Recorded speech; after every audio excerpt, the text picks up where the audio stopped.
So I'm on the Mid-Hudson Bridge right now, and I actually came to a complete stop just so I could record this. But these are the winds that we have on this bridge right now.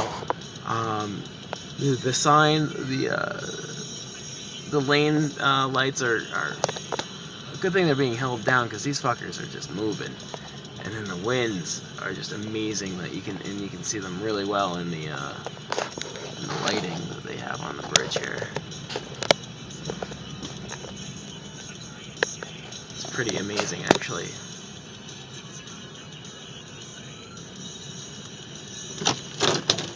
And my windshield's frozen again. My windshield is frozen again.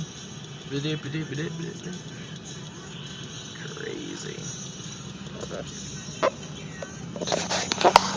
I must think I'm nuts coming to a complete stop on the bridge. There's no traffic behind me though.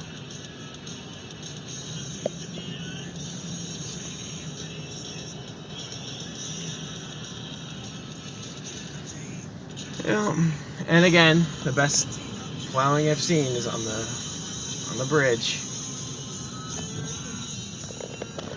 Strangely enough, to the New York State Bridge Authority.